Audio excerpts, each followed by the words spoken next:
Celebrating 4 years of talk like you've never heard it before, this is GabNet, the Great American Broadcast Network. Ladies and gentlemen, the history of talk radio. Political opinions have been a staple of radio since the early 1920s. Talk radio as a listener participation format has existed since at least the mid-1940s. WMCA New York's Barry Gray was bored with playing music and put a telephone receiver up to his microphone to talk with band leader Woody Herman. This was soon followed by listener call-ins. In 1948, disc jockey Alan Courtney began a call-in program on WGBS Miami. The Alan Courtney Open Phone Forum was a conservative and anti-communist political forum with coverage area over the southeast United States and Cuba. In the 50s, Joe Pine, John Nebel, and Gene Shepard were among the first to explore the medium. In recent years, talk radio has gained popularity with many new formats flourishing, including all sports in 1986 with the birth of WFAN New York. The subject matter for these formats are different, but the structure has remained the same for all these years. You might say talk radio is a 20th century format, until now that is. It's 2014. And radio pioneer and innovator Alex Bennett introduces the Citizen Panel on GabNet, the first revolutionary idea in the format since its inception. The Citizen Panel allows for an open discussion to take place between the host and many listeners all at the same time. Listeners claim that it's addictive, producing stimulating discussions on any topic from politics to movies and entertainment. It's not liberal or conservative, it's open to all opinions and ideas. Log on to gabnet.net to listen and find out how you can participate. Listen to the programs on GabNet and take a step into 21st century talk radio. Hi everybody, this is Alex Bennett, and I've had a long and interesting trip. It's called Life. And for years, people have demanded that I write a book about it, and while I've been a writer, my main talent has always been that of a broadcaster. Over a year ago, I decided not to write the book, but using my best skill, I decided to tell it. It's called Life in the Passing Lane, and I described it as an audio biography. It's presented in 30-minute chapters, so it's easy to binge listen. And you can access it on the GabNet page by clicking on Life in the Passing Lane and going to a page with every single episode, plus some extras. If you want to access it on your mobile device, that's easy too. It's on iTunes. It's Life in the Passing Lane, an audio biography by me. I'm Alex Bennett. Celebrating 4 years of talk like you've never heard it before, this is GabNet, the Great American Broadcast Network.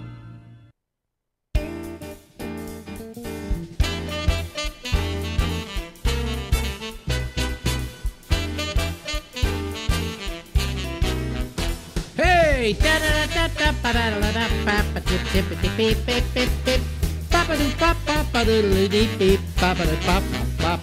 Hello, everybody. How are you? Welcome to the Ramble. It goes from now until midnight Eastern Time, Eastern Daylight Time here on the, the right coast of the United States. And the first part of our program tonight, we have a guest. We have somebody we love to talk to. Here he is right now. Ladies and gentlemen, boy, you look so learned today. Now, last time I talked to you, you were gonna. This is Will Durst, by the way. You were gonna get a haircut. I think I did. Really? Yeah, 3 more months, I'll get another one. I don't know what to say, but it didn't work. I know. It doesn't look like a cut so much as no, it's a trim. Are you trying for that learned look? Are you trying for that? What can we call it? You call it wizened. Yeah, sage. Sage. Wizened. I see. I'm going for the Mad Professor look.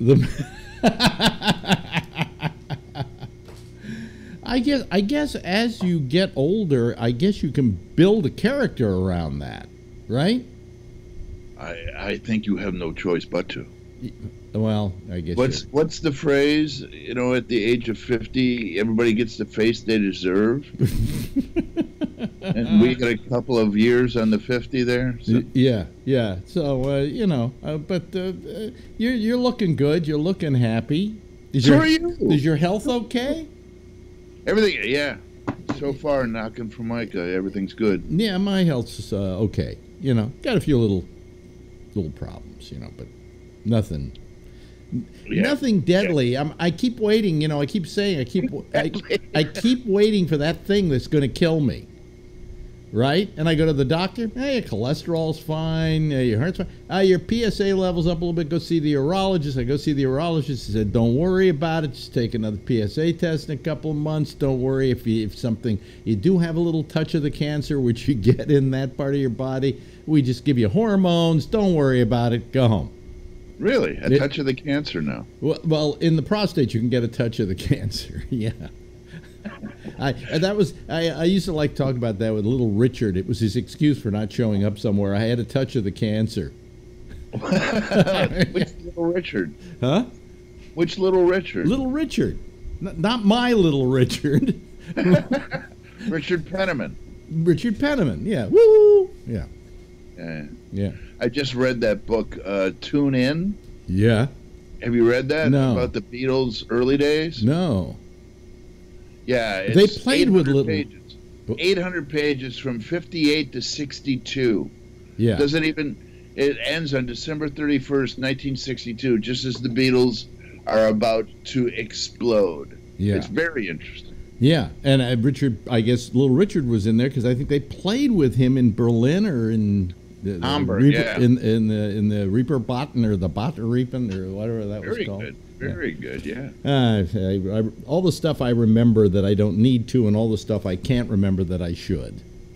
Yeah. I have numbers up in my head. I have my grandmother's phone number, Greenfield 6 5786. Well, don't give it out. They might call her. Yeah, I hope they do. That would be interesting. My number in San Francisco was Garfield 6 something 112, I think. Oh yeah? Yeah. 4112, something like that. Why is that burned into our brain? I have no idea. But we don't remember the ones with all numbers, but we remember the ones with those names they used to give to them first, like Garfield and what were some of the Greenfield was another one. Greenfield 6. Yeah, and they just changed those to numbers eventually, But anyway, so hi, you're doing okay. So good. Everything's progressing. How's the country? How's the country doing, Will? Oh man, it's hard to tell because I live in this bubble in San Francisco. Is it a bubble? It's such a bubble that we talk about Trump in theoretic terms. Yeah. It's not like it actually affects us. The traffic is worse. Scooters lying around the streets. Yeah. Do you have a scooter problem? No, we don't have a scooter problem.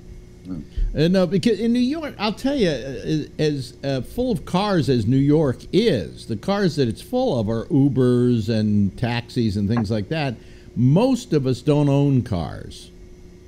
There's no reason for me to own a car. I have to pay for the car. I have to pay for the insurance, which is extremely high in New York City, and then I have to put it in a garage at $800 a month. So it's just better that whenever you need a car, you rent it, or if you need a car going downtown, you get a taxi or whatever. So do you do Uber? I don't do Uber. No. Or Lyft? No. Oh. No. I don't. I'll tell you what I do. Most of the time in New York, I do the subways because that's the most convenient form of transportation. If you're going to get from uptown to downtown, you're better off taking a subway than a cab. Okay, I'll beat time. Huh? In terms of time. In terms of time, yeah. It's time management. Yeah. So I mean, and yeah, I don't mind. I don't mind riding with the people. They're pretty good these days. They're not disgusting and vile. Yeah, we love being called the people. Yeah. The people. But But you say you live in this bubble, so you guys But New York is a bubble too. Yeah, but I mean, it's a more porous bubble. Well, it's a bubble where you feel more confident that everybody around you holds the same values you do. Right. Okay. Now I had a problem the other day, and I mentioned this on the air, and it was an ethical problem. I went to my urologist, who literally has his balls in his hands, okay? And he revealed himself as having voted for Trump. A doctor, yeah. Yeah, so I'm going, I have an ethical problem here, you know? I mean, he's a good urologist. I like him. I've had nothing but shitty urologists. He has a great bedside manner. His only deficit is that he voted for Trump. Yeah.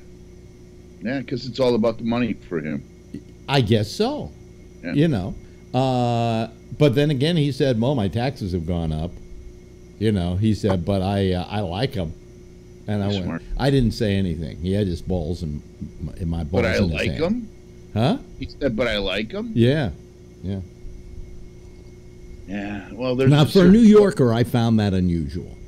Okay. There's a certain class of educated person who does not like giving, because they worked hard to get where they are, and they do not like giving handouts, and they see free citizenship to people who weren't born here as a handout. Yeah. Did you see though what's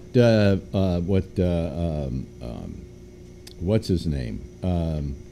Hold on a second. David Lynch had to say about Trump? No. Now, I don't understand this entirely because, you know, let's face it, David Lynch is about, I don't know, he's a little off kilter. All right? But that's what we appreciate. That's what we appreciate about him. What he said is the co-creative praised the former Celebrity Apprentice host. I love the way they put this because it was off of a show business blog. This weekend, he said he is potentially being one of the greatest presidents in history because he has disrupted the thing so much. Now, is he? They say he's praising him. I'm beginning to, as I read this, it's not like he's exactly praising him. He said one of the greatest presidents in history because he has disrupted the thing so much. Yeah, that can be taken two ways. That can be taken in a lot of ways. Like he's been disruptive, he's been hurtful, and so on. Therefore, he will be one of the greatest presidents. Yeah, that's kind of scary. Yeah, I think he said it as faint praise to Trump, hoping that Trump would then tweet and say how wonderful he was, or whatever. I just wish he'd make another movie. Yeah, well, he did the TV series, the Twin Peaks TV series. It was awful. I couldn't get through it, but some people said it was genius. Well, episode 8 was. Episode 8? I'll have to go watch episode 8. Episode 8 is non-narrative. It's kind of like exactly what you expect of David Lynch. So you watched the whole thing? Watched the whole thing. Did you really? I made Debbie watch the whole thing. Yeah. She has never forgiven me. Really? I mean, I think Dana Gould put it best. Dana Gould was on a radio show, or maybe it was Facebook or something. But Dana Gould said, just tell a story. Yeah. Yeah. Because there was, I made it all the way to the end. And don't you feel terrible, though, when you've given something your all and it sucks after it's through? It's kind of like, that's why I don't read books or novels. No, I read books. I mean, I read books on subject matter and things like that, but I don't read novels because with a novel, if you get to the end of it and it sucked, you wasted your time. Yeah. Well, that's the risk you take, and that's why a lot of the kids don't read, is because really that's the end. Really, I invested 10 hours reading this, and that's what you give me. Yeah. Well, I just watched all 13 episodes of the new Luke Cage on Netflix. I just binge watched it. Wow, how was it? It's quite good. It has points at which you say this is really terrific, and then at the end, I didn't like the way it ended. It just was terrible. Have you seen any movies? You know, a usual, like Incredibles 2, you know, things like that. How was that? That's good. I like that. You know, Huh? Brad Bird, who does those films, is very, Right. very good. Who also voices the little lady. He did Iron Giant, and then he did The Incredibles, and he did Ratatouille. You know, he did all the good Pixar stuff. You know? Ratatouille with our little buddy, Patton Oswalt. Yeah. Patton Oswalt. Yeah. Yeah. So, what do you think now? The Supreme Court today. Did you hear about the Supreme Court decision? No, I just got up. You see, you just got in California. He just got up. It's like 9 o'clock out there. It's noon here, so the news breaks. The Supreme Court ruled that Trump's travel ban was legal. That it wasn't discriminatory against religions. It was a 5-4 decision. Of course. With Kennedy swinging, of course, the other way.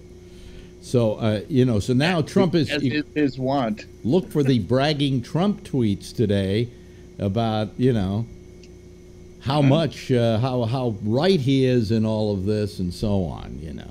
It's, this is what happens now when we have a packed Supreme Court. Yeah, this is the start of a downward slide. If Gorsuch had gotten onto the Supreme Court, as well he should have, then this would have gone the other way. Well, it's the Democrats' fault they didn't fight. Yep.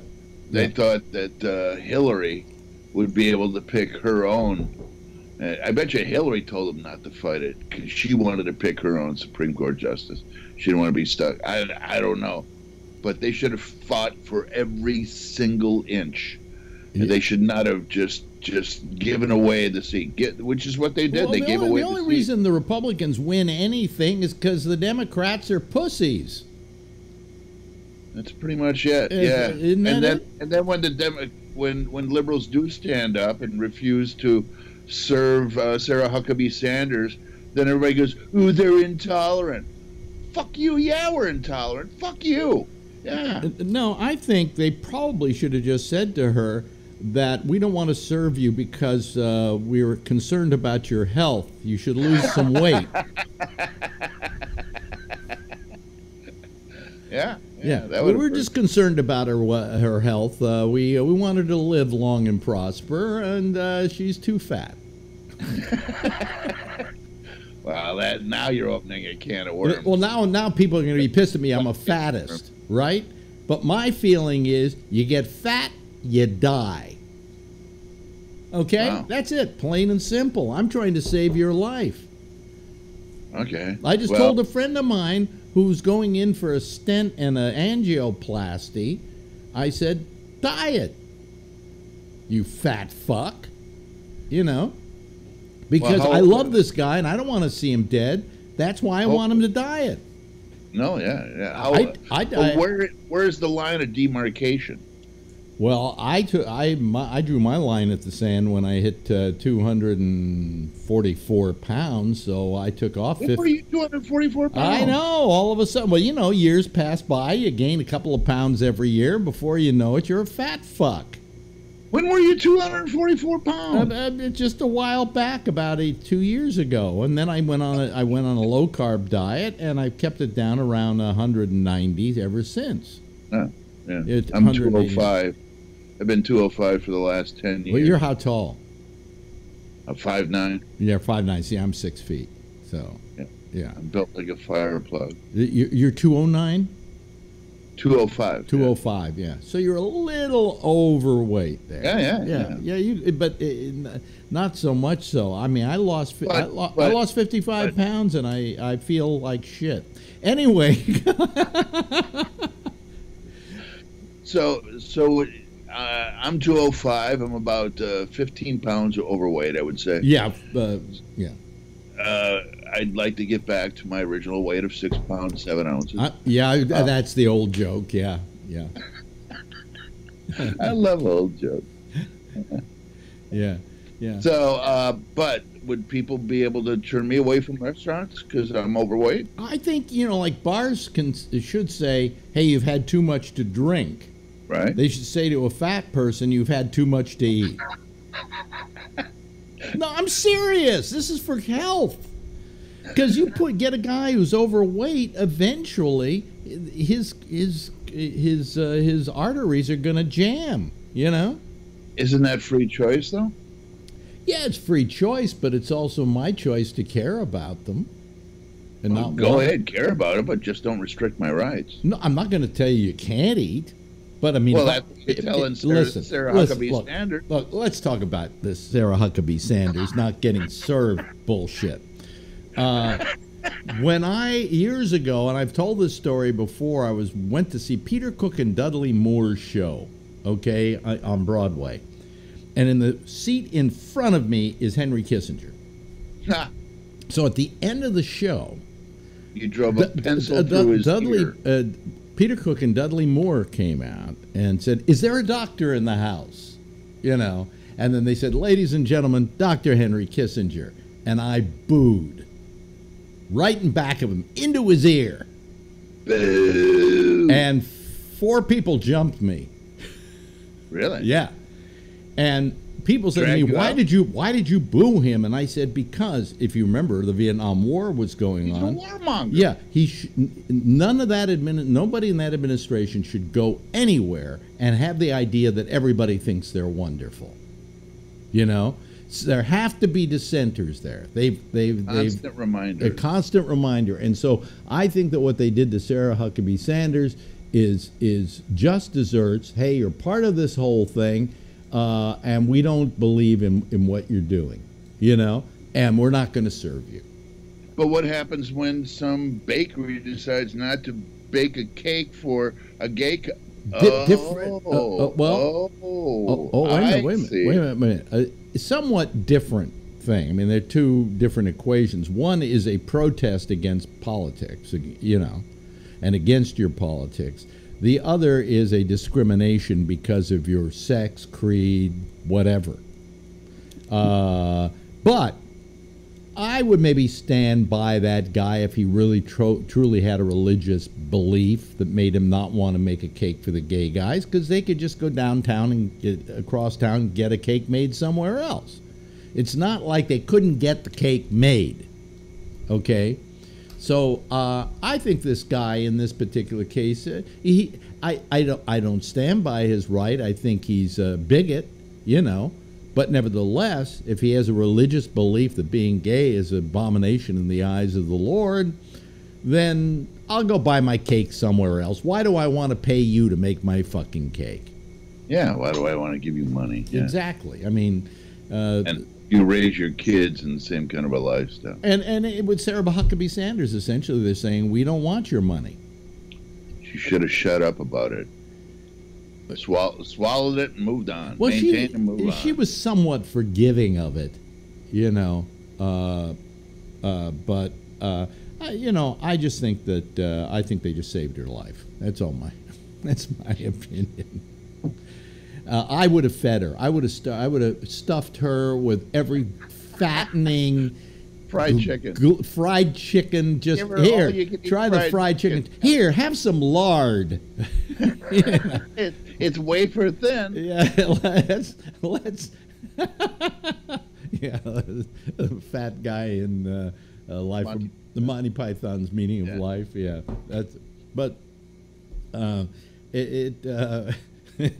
I just keep thinking of John Cleese feeding him the wafer and then jumping behind a barricade, you know. But anyway, you know, I mean, I just think whoever did it had the right to say so, and you know, it wasn't for discriminatory purposes on the basis of religion or creed or sex or whatever. It was based on your political belief and what you feel this asshole is doing to the rest of the country by lying through her fucking pie hole. Huh. And it's going to get worse. Oh, it just... Trump is going to use this as a diversion from the immigration thing. Oh, he's going to try and use it as a diversion from the immigration thing. I mean, it just... and the immigration thing is just... this is not the country I signed up for. You know? It's not the morality I signed up for. I mean, who separates babies from their mommies? We do. You know, I mean, that's something Scrooge would do. That's something every evil person in history. Hitler would have done it. Romans would have done it. You know, but you don't.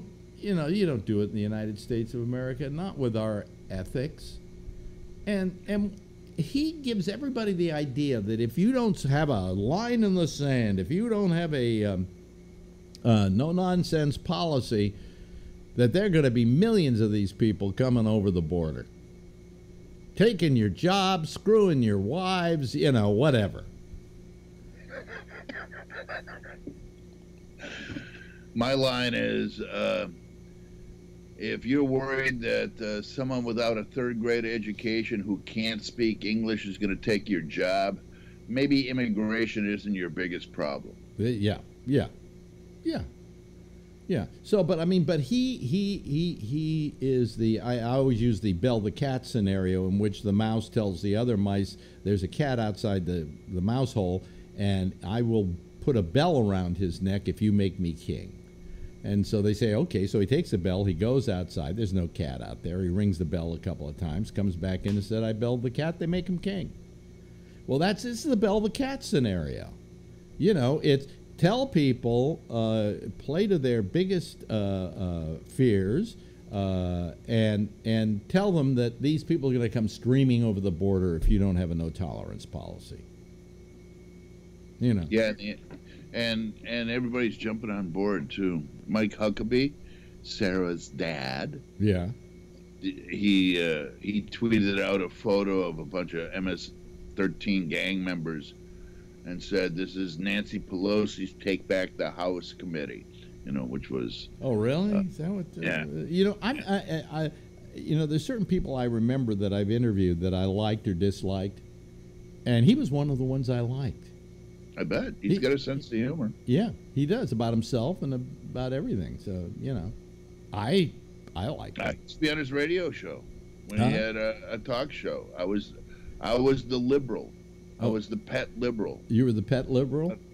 On Mike Huckabee radio show. So you agree with me. He's a nice guy. Yeah, I was on, what's his name from Watergate? The guy who got my job I was supposed to have in Washington. Oh, really? G. Gordon Liddy. G. Gordon Liddy, yeah. Yeah. I turned down a job in Washington, D.C. When I turned it down, they gave it to G. Gordon Liddy. At WJFK? That's right. Yeah. Yeah. I decided to stay in San Francisco and not go Smart with book. it. Huh?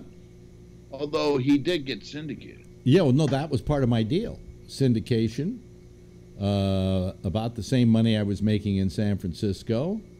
But you would have had to live in D.C. Well, also, at the time, it was owned, the station was owned by Mel Karmazin.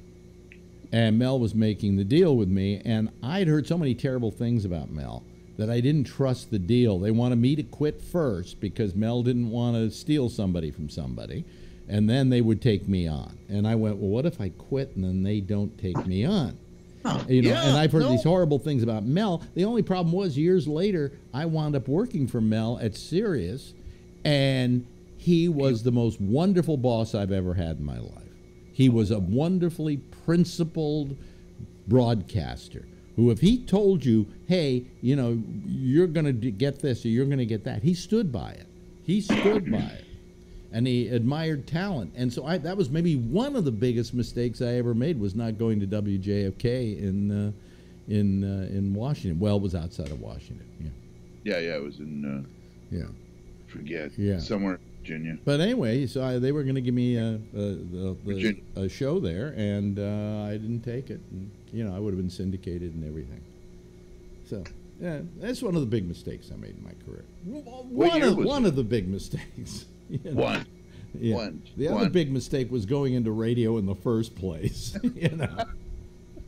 Oh yeah, I feel bad for the kids today. So, if you had to give a State of the Nation speech, Mr. Durst, yes, how goes the nation? The nation is troubled. We are in deep doo-doo, but not as deep doo-doo. I mean, we can still breathe. We can see. We can move our arms, our feet are getting stuck. But otherwise, yeah, it's November will say a lot whether or not the Democrat, if anybody can snatch defeat from the jaws of victory, it's the Democrats. So I don't know if the blue wave is coming in November, but it's so important that there be a blue wave. If you've got a second, let me just bring up something that I brought up the other night. What I'm worried about in November is the tide shifting towards Trump because of the coverage he's getting. Because the coverage is now so skewed. I mean, if you go over to MSNBC, you go over to CNN, you go over to any of these, they're always on his case. And maybe that could hurt it, because everybody's going to go, oh, you know, I've had it with all these news operations, skewing the news against Trump, even though what they're saying is the truth. You know, do you think that's a possibility? Yeah. Yeah. I mean, yeah, it's worrisome. I wish the news people be a little more even-handed. No.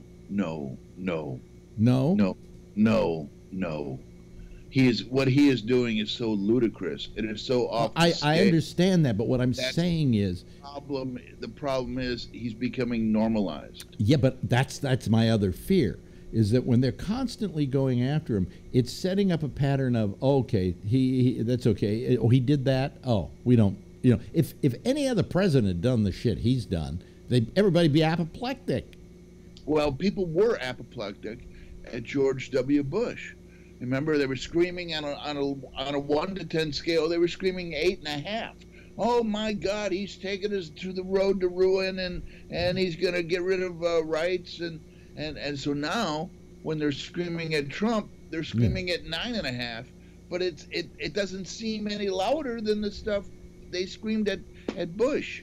Yeah. And it's the little boy who cried, "This is bullshit." But I just worry that the press is numbing people or doing something that is going to hurt in November, you know, and that maybe they have to be a little more even-handed or not seem so judgmental when they're doing a story, because they've gotten very judgmental, and they should, because when you're called the fake news, that gets you mad. You have a right to be pissed. You have a right to say you're an asshole. And I think that if the news people really believed that he was just an asshole and this whole fake news thing is hurting them and whatever, what I would do is I'd stop reporting him. I just stop reporting every little scintilla of stuff he does.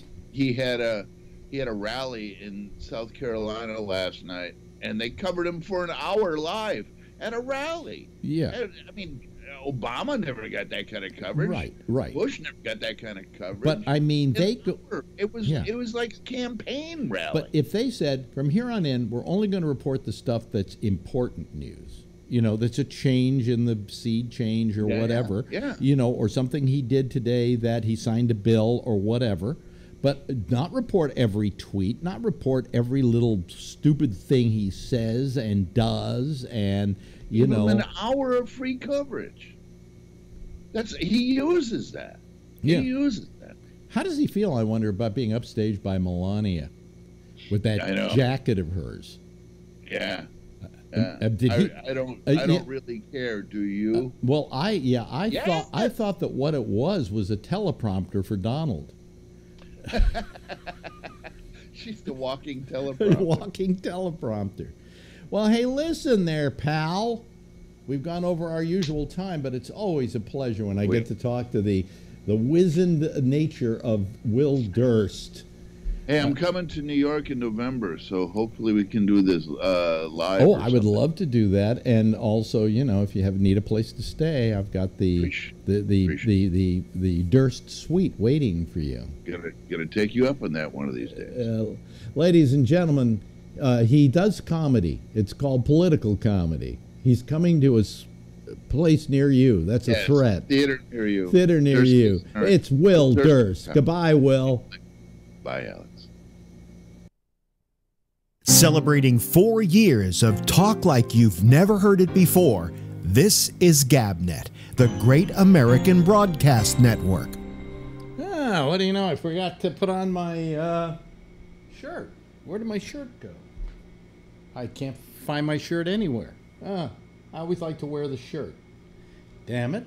I must have left it in the other room. Hold on, I'll get another shirt, all right? I like to dress up for the show, you know? Here we go. Oh, no, here it is. It slipped right back here. Okay, I'll wear that one. Okay. It's where it slipped. Okay. Yeah. Yes, get dressed while doing the show, Alex. It's really great show business. Hi, how are you? I'm Alex. I've had quite a day, but I'll talk about that in a while.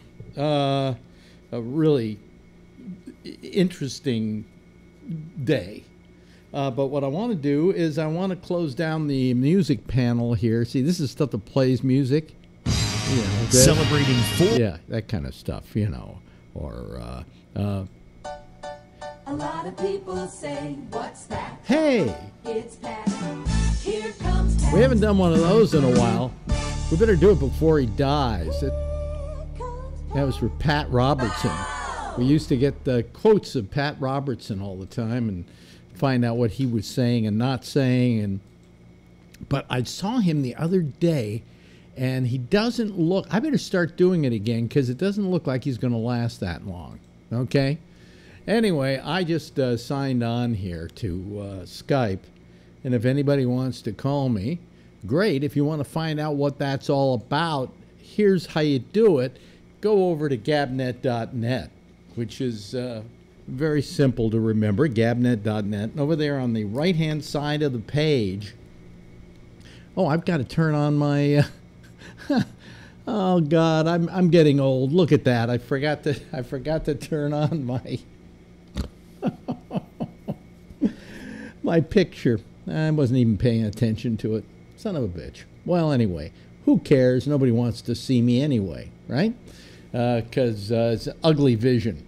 But anyway, so you just go over there to gabnet.net. On the right-hand side of the page, it'll tell you how to use Skype and how to call the program and how to be part of the citizens panel. And this is where I wait for people to call me. Okay? And it will happen any moment now. A lot of people watching tonight. Thank you very much for that. Had a big day today. I'll tell you all about it. It involves these, but I'll tell you what that's all about in a minute. Let me see here. Oh, here comes our first caller of the night, and it was his birthday yesterday. And you were, how old was it? 64. 64? Yeah. There we go. I'm trying to transition right. And it's Tuesday. I unset everything. Yeah. Yeah. Well, you know, all I got to say is sticks and stones will break my bones, but the words make me feel sad. What do you mean? You know, well, just the political environment. You know, you say things that make me feel sad. You know, that upset me. But it's okay. Let them throw rocks and, you know, shoot at cops. But the words are what's really important. What is this all about? Well, it's what's happening in our country. Everybody is so sensitive to the words that are being said that they're. No, you and I don't have an argument there. You know, you and I don't have an argument there. I think that we're getting too overly. We're on a trigger's edge that anytime somebody says something wrong, we're automatically all on top of them. Yeah, you know, it's time for you know, the old saying that they used to have in the schoolyard: "Sticks and stones will break my bones, but words will never hurt me." I was watching a talk show the other day in which they showed this clip that was a horrible clip. I mean, supposedly. Now, I want to see how you feel about it, and I'd like to see what other people, as they call him, feel about it. But the clip was a guy over on Fox having a fight with a black guy on the air. And he said at one point, "You're out of your cotton-picking mind." Well, I don't think that means anything. And all of a sudden, everybody is writing Fox, and Fox is apologizing. And the fact is, that term has been a term in usage forever. And I never even associated it with black people or a put down of black people, because he happened to say you're out of your cotton picking mind, and maybe at one time his relatives picked cotton. You know, I mean, that really, and he took such offense at it. And I went, you know, let's all lighten up a little bit. You know, if that's the worst that's happened to you in your lifetime, you've gotten off easy, you know? Yeah. Anybody ever said, hey, I got Jewed down, or, It used to bother me when people would say it, but, you know, I found it difficult to explain why it was wrong to somebody. Hi, Vernon. That's right. Tell him. Say it. Yeah. How do you Morse code out "fuck you"? Is that letter by letter? No, that's just FU. FU. Okay, fine. See? Do you ever do that sometimes when you're mad at somebody? Nah. No, but anyway, let's get back to this conversation here. So I just felt that was a case of being you're just looking for everything, you know? People are way too sensitive lately. Yeah. Yeah. And it used to be, hey, you just let that stuff, run off your back. Yeah. But I think people are looking for excuses to hold right wing or left wing their feet to the fire. I'll tell you, a long time ago, I was having somebody over. He was black, and we were talking about stuff, we were talking about race, and I said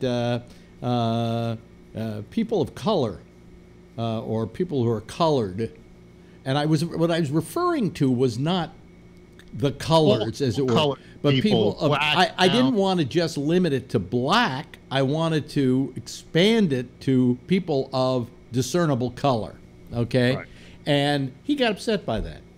And I said, I didn't mean it that way. I said, if you're upset by it, I'm sorry. But I meant, I wasn't just saying black people, because I usually use the term black. I said I was referring to all people of color. So if you said something like that on Twitter, they go nuts.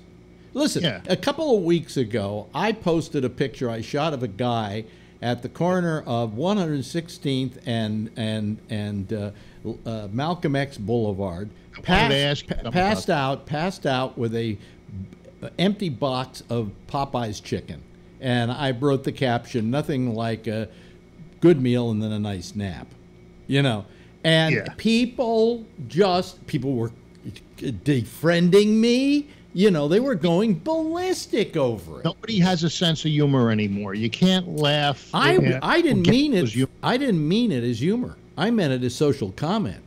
Yeah. I meant it in a far deeper way than that. And so I got really pissed off. People got pissed off at me for that. So it's just like, what are you going to do? What are you going to do? I know, not to go from the explanation of the photo, but I noticed in that photo there was a number of little black spots on the sidewalk. Is that gum? Yeah, it's usually gum. It was like you can't walk anywhere without stepping in gum on that sidewalk. Well, it could be gum. It's not dog shit or anything like that. No. It looked like gum. It's something you don't see lately. You don't see any dog shit anymore. Yeah. Well, that's the one thing. The dogs eat the gum. Do you remember you used to have dog shit? It was old dog shit. It would turn to charcoal or charcoal gray or something like that. Yeah. Well, maybe they're cleaning it up. I think people are more conscious and of their dogs. Yeah. The ones that walk them, and you really can't let them run out by themselves. Anyway, getting back to the hypersensitivity. Yeah. I just think that we're too ready to jump on people every time they do something that you don't consider socially correct, and in a way, that's a kind of fascism. Yeah. And I'm not saying that that there aren't things that need to be cleaned up, and that maybe a term like cotton picking, now that they brought it up, I guess it isn't a great term, but I used it for years. You're out of your cotton picking mind. So have you. So is probably Vernon. And we never thought for a moment that that referred to black people. Yeah, but Vernon gets away with it because he uses Morse code. Yeah. What do you think? I can abbreviate. You can abbreviate. I mean, what do you think, Vernon? I mean, I think that's being a little hypersensitive, but you know, in a lot of cases, phrases that people use, you have to look at the context. If the intention is there or not. That's right. That is correct. What is the intent? Is the intent to harm? Then it's wrong. If the intent was, hey, I just was saying you're out of your cotton picking mind.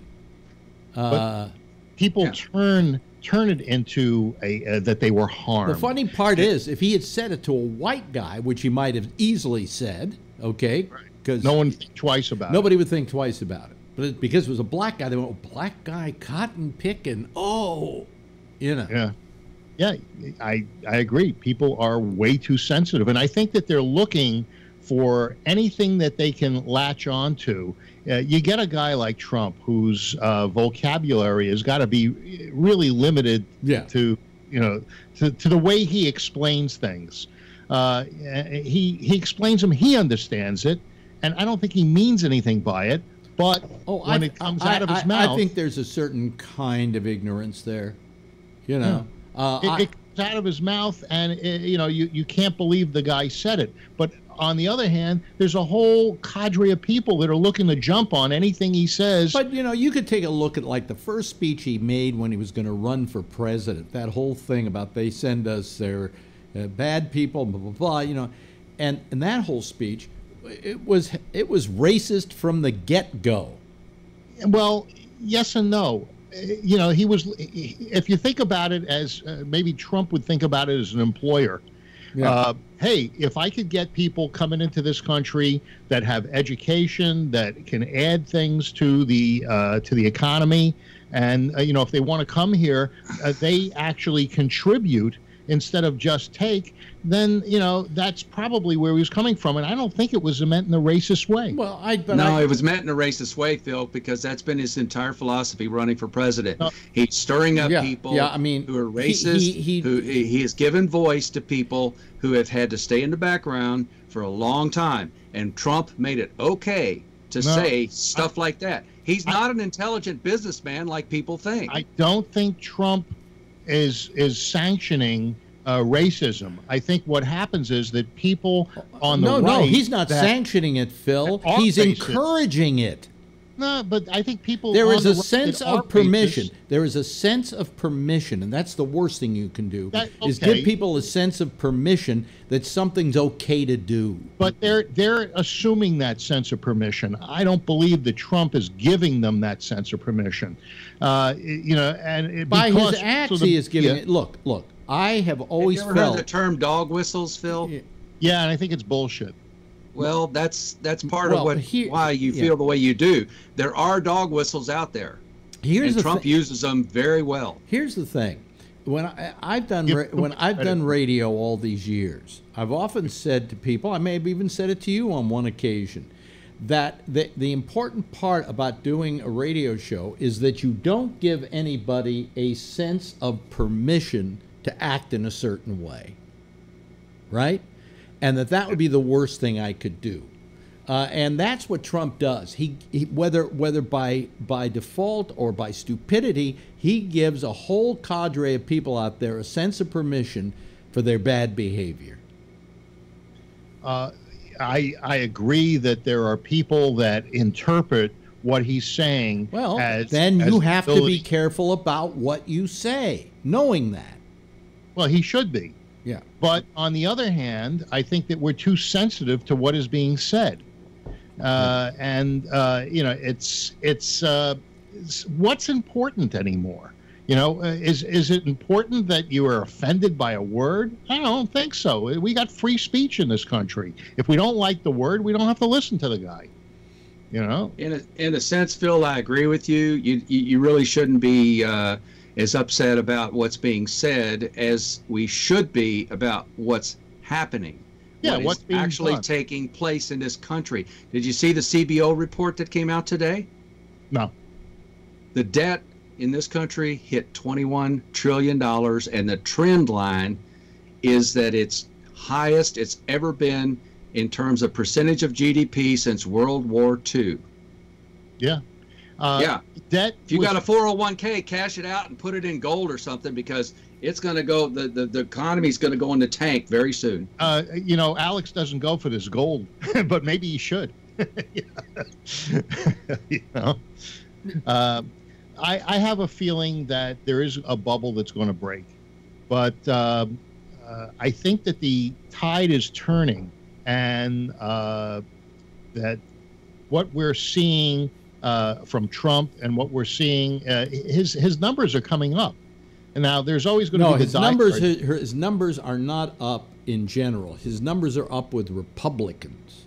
Those are the people who would vote for him. Yeah, they're people who would vote for him.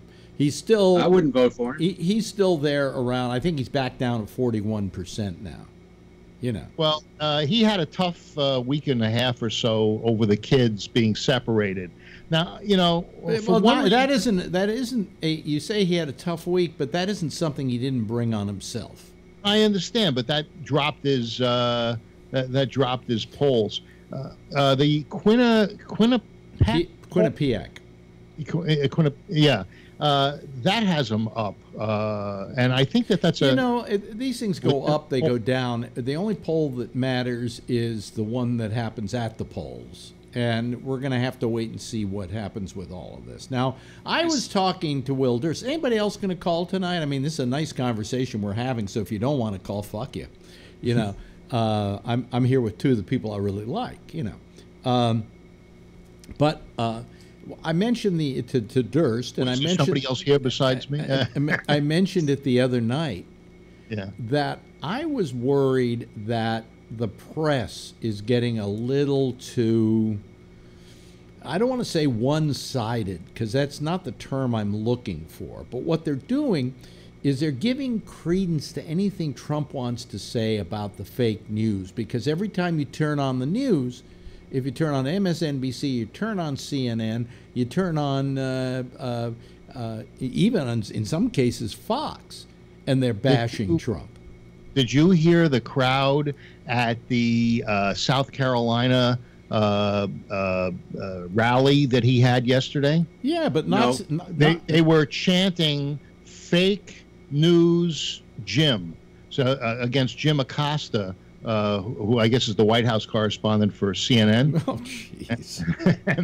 and the whole crowd is yelling "fake news, Jim." You see, that's the kind of thing that he gives a sense of permission to do, and this idea of fake news, Hitler used it. He used it a great deal as an argument against those who would diss him. Okay, but it scares me a bit.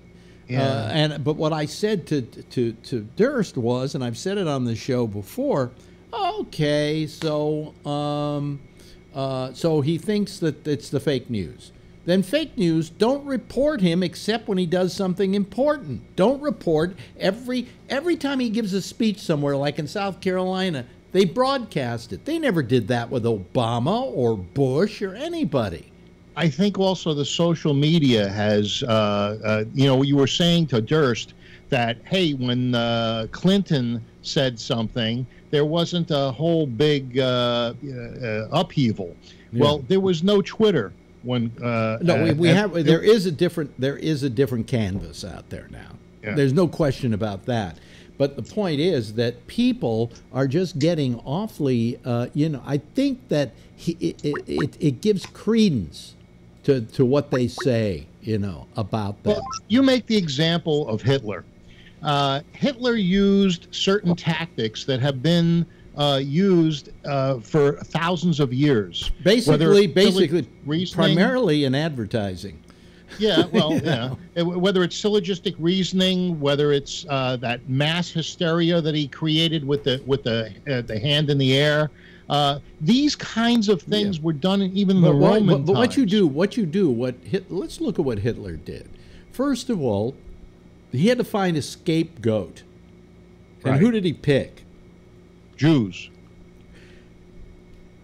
Trump. Jews, homosexuals, gypsies, Catholics, and Trump, homosexuals, retarded, homosexuals. And Trump, sounds like Trump likewise needs a scapegoat. And who's he using? Mexicans. And Muslims. And a lot of people that haven't hurt anybody, you know. Well, yeah, it's just that all he wanted in the ban was to have 3 months to fix the situation and create a vetting process. And the ban was delayed, and obviously the ban is legal. You know, whether you like it as 5-4, whether you try to say, oh, it's 5-4, so it's not good enough. Yeah, you know, I don't know, but what was the vote on the abortion with 20, 30, 40 years ago when the Supreme Court said abortion was legal? What was the vote on that? I can't remember. Yeah. But I will have to say, oh, look, Ray Renati's taking his daily walk. You know, to begin with, the Supreme Court coming out with this ruling today. Let's face it, we've got a Supreme Court that's conservative, leans conservative, and so this was basically along political lines rather than along any kind of humanistic lines. I think they voted along political lines, but I think those that voted for were looking at the Constitution and taking the words and the emotion out of it and saying, is what he's doing legal or not legal? Is he within his rights to do what he did? You got to remember, Bill, he had to amend. Roe v. Wade was a 7-2 decision. 7-2. 7-2. Okay, I was just wondering, you know, how, because I wasn't sure. Now you got to remember that you know, that this decision. I just think that, look, if Obama had been allowed to get in Gorsuch on the Supreme Court, it would have gone the other way today. You know, mean Garrett Marlin? You mean Garrett Marlin? Yeah. Why did I think of who's Gorsuch? Gorsuch is the guy that Trump picked. Oh, okay. Merrick Garland. If Merrick Garland had gotten on the Supreme Court, then it would have gone the other way. That's how tentative this whole thing is. And I think the Supreme Court is voting against the Constitution. I think they're voting their own personal prejudices. Okay. Well, you know, the Merrick Garland, I thought, kind of leaned to the right. I thought that Obama was looking to Merrick Garland because he thought that was somebody that would be accepted by the right. And he could have been a swing kind of guy like Kennedy. You know, not necessarily always going, you know, like a Sotomayor or. Well, my question is, how much longer can Ruth Bader Ginsburg keep going? You know, I think she's trying to hold out for the elections in the fall and hoping that they get a Congress that's rife with enough Democrats that Trump won't be able to just, you know, get in anybody he wants to get in. Okay. Yeah, you know, I wonder why they're always leaving the floor slippery in front of her office. Yeah, you know. Yeah, yeah. Yes, Ray. Hey, I don't know if you talked about this or not, but I heard you talking about Hitler and his propaganda films. Yeah. There was a famous woman, a filmmaker that he used. Right? You know, Miller? No. What's her name? I forgot her name. She'd be too young. Hold on a second. You're driving me Leni Riefenstahl. Oh, okay. Leni Riefenstahl. She was Hitler's filmmaker. She was great. She made great films. If you look at Olympia and you look at Triumph of the Will, you see some really amazing filmmaking. Yeah. And she did a great job with his, you know, fake news or whatever you want to call it. Mm-hmm. I mean, it really was convincing and made him look. How they managed to take this guy who is a rather goofy looking guy, and turn him into image of what he was. I mean, it's just amazing to me. You know, the same thing with Obama. Well, I had a theory about Hitler, and I brought this up to certain people. It's the same with Obama. Huh? Yeah, it's this way he gives speeches. He was able to. No. I'm going to tell you why. I'm going to tell you why Hitler. I'm going to tell you why Hitler was popular. Okay. Yeah. Who was the most popular film personality in the world at that time? Charlie Chaplin. And who does he look like? Charlie Chaplin. And who did he try to look like? Charlie Chaplin. And when Charlie Chaplin wanted to do Hitler, he didn't have to revamp the little tramp. He just had to put on a uniform. Yeah. So tell me that wasn't a, let's say a kind of a method. There was a method to his madness on the way he looked. Hey, did you hear about New York 14 tonight? New York 14? What's New York 14? New York District 14, represented in Congress by Joe Crowley for the last 20 years, and he lost in the primary to a 28-year-old woman. She was the one that just got in the traffic wreck yesterday or the day before? Oh, I don't think so. There was somebody that was running for a Senate seat, and it was a young woman, and she was in a traffic wreck. No, this was Congress. Oh, Congress. Yeah. Hi, Patrick. Patrick's being rather quiet, so I thought I would say hi, Patrick. Anything you want to add to this? No, not really, because everybody will get pissed.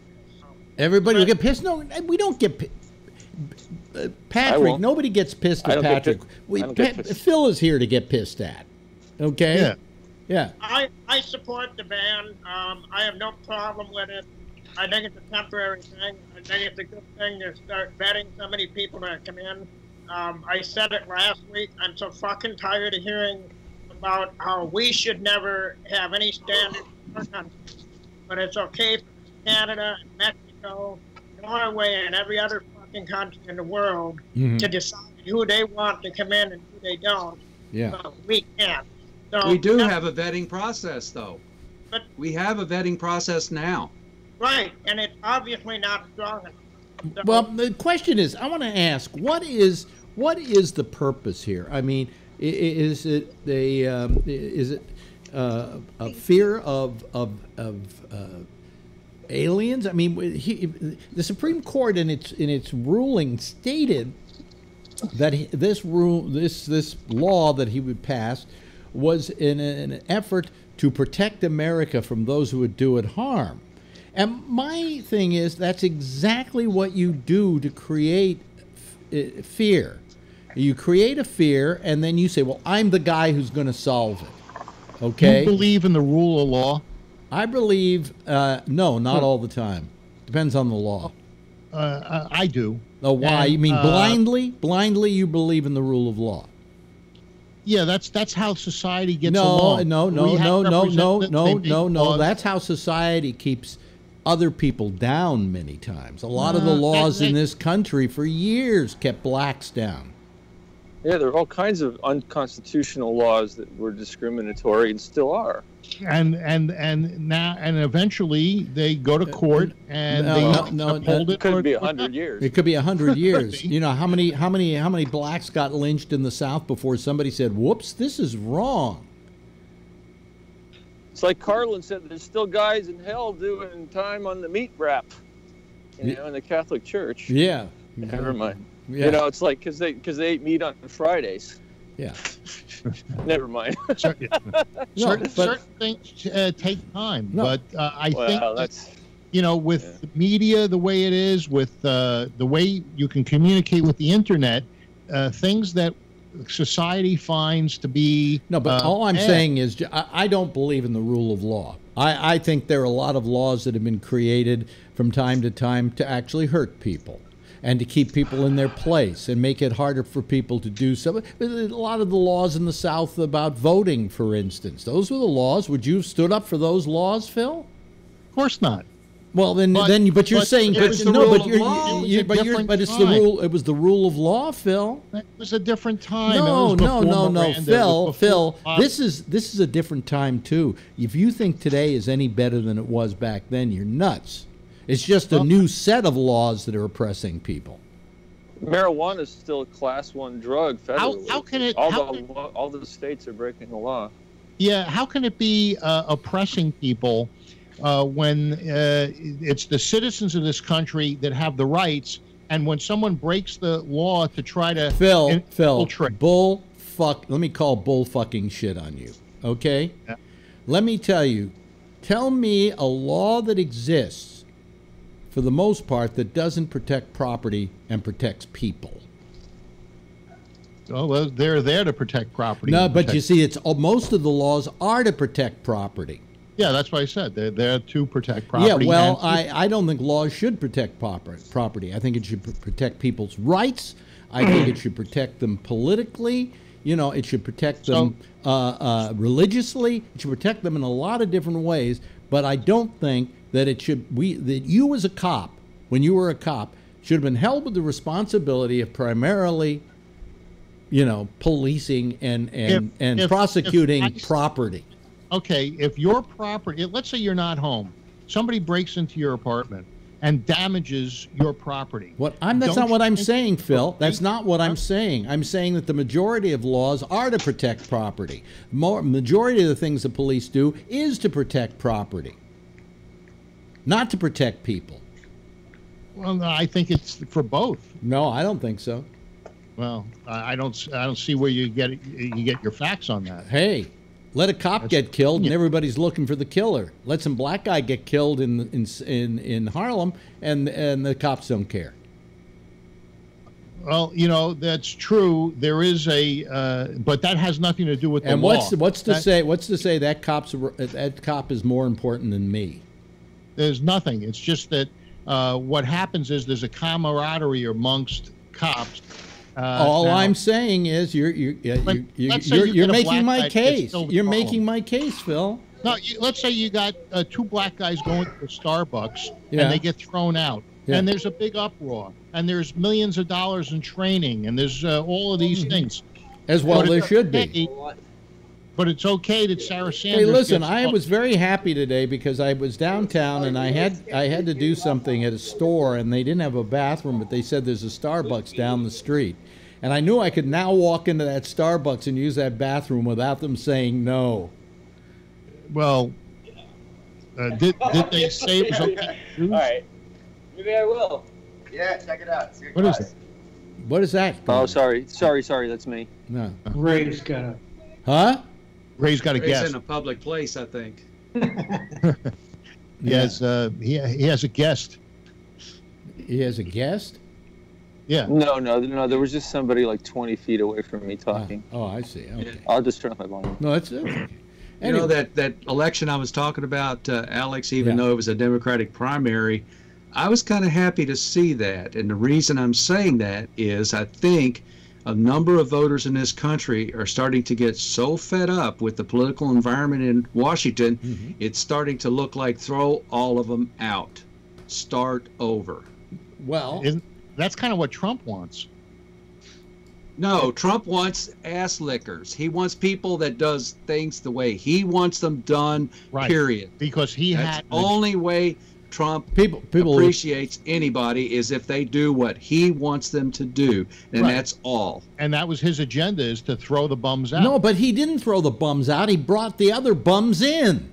He also it's not like he drained the swamp. He simply drained the swamp. And all he's done is pass a tax code that has ballooned the debt. Wait, listen, believe me, he drained the swamp because that's where he found his cabinet. All right. Yeah, I don't agree with you. Sometimes when the FBI wanted to know about check kiting and so forth, they hired that guy that they made the movie about. What's his name? The guy that was writing millions of dollars in checks and yeah. Sometimes you got to hire the talent to figure out how to combat. Trump's no talent. He's not as good a businessman as he makes out to be. He's filed bankruptcy 6 times. He's been one of the. He's one of the worst. He's one of the. He's talked with North Korea. He's one of. And he's about to put this country into bankruptcy. So he had a peace talk with North Korea. Fucking what? What's happened? What's happened? Well, what's happened? What's happened? No, what's happened? Sorry, things aren't moving fast enough. It's a beginning. Mr. Tough Talk, Mr. Rocket Boy, Mr. Our bombs are bigger than your bombs, is now sitting there and sucking Kim Jong-un's dick? That's what it took. Oh, really? Well, I hope the suction was worth it. What? It's a negotiating tactic to first, it's like Est. You remember how Est used to... Well, what kind of negotiating tactic do we have to keep Canada on our side? I mean, we've alienated fucking Canada.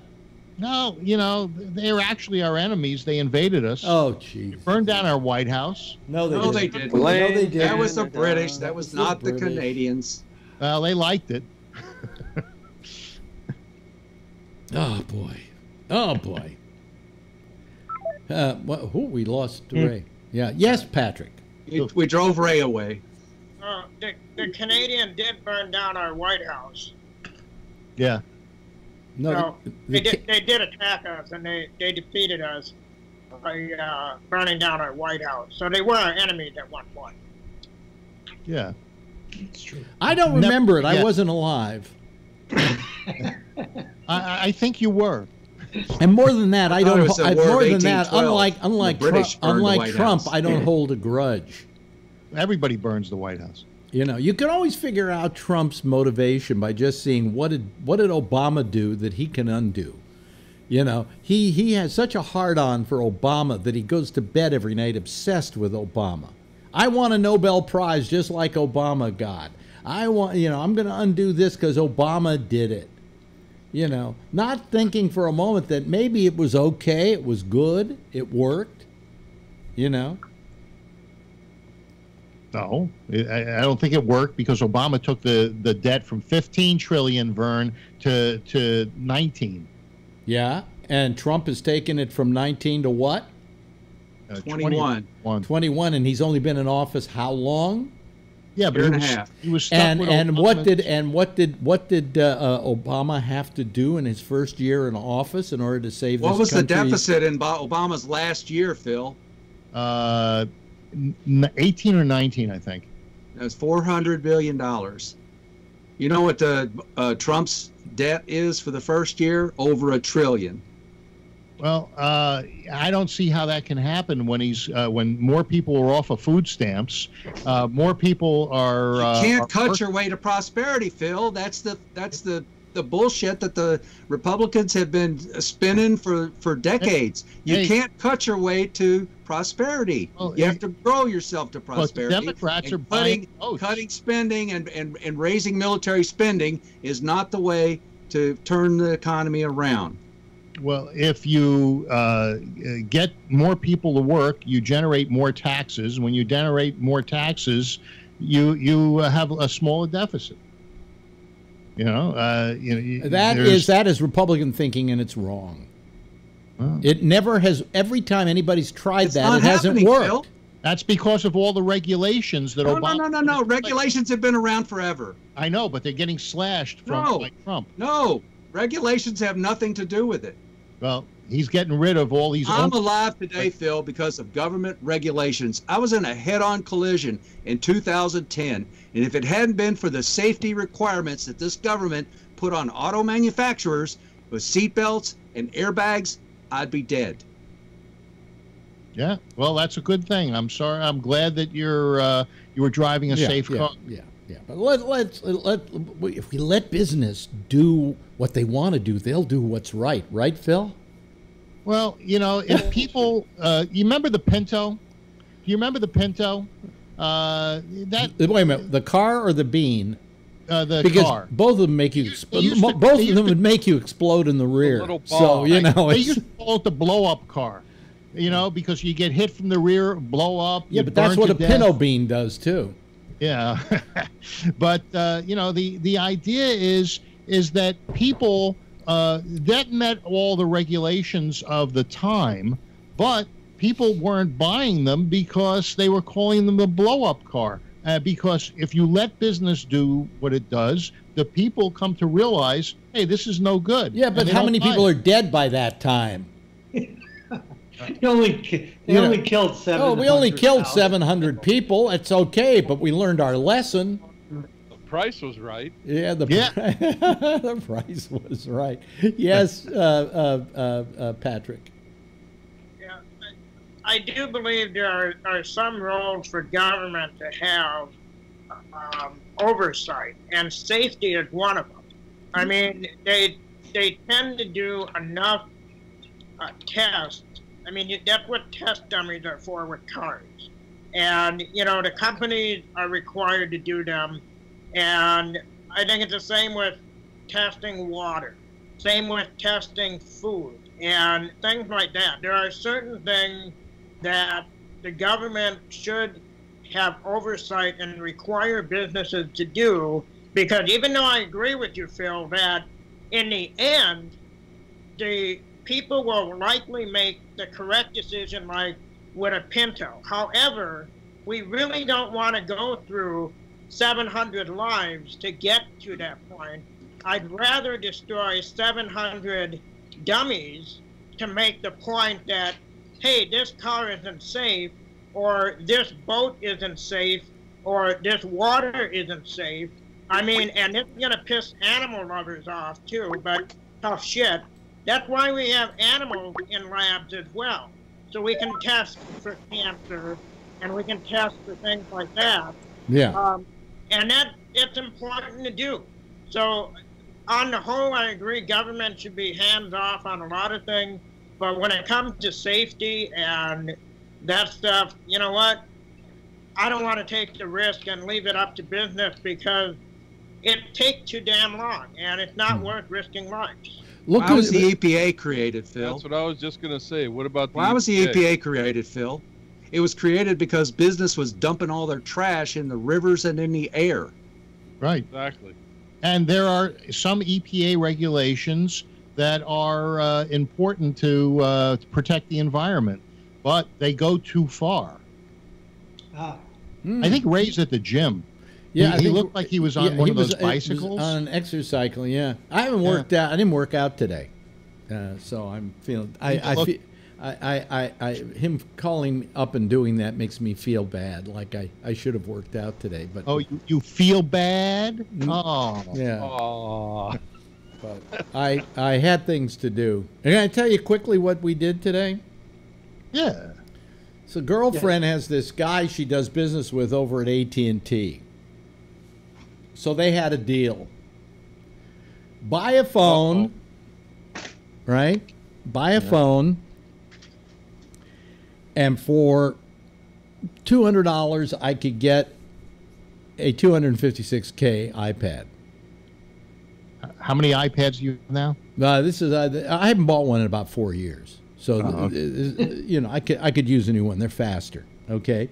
But 256K is not very much. No, that's about as high as they go. I think maybe they go to right. 256 gig. Gig, excuse me. Yeah. 256 gig. Okay.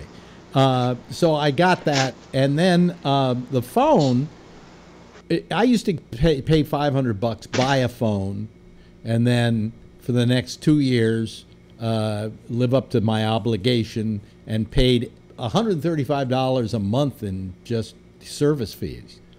They gave me this phone, which I'm paying for every month on a 2-year plan, okay, with paying for the phone and the service itself and the insurance and the taxes and also the iPad plan, which used to be separate from the $135 that I was paying.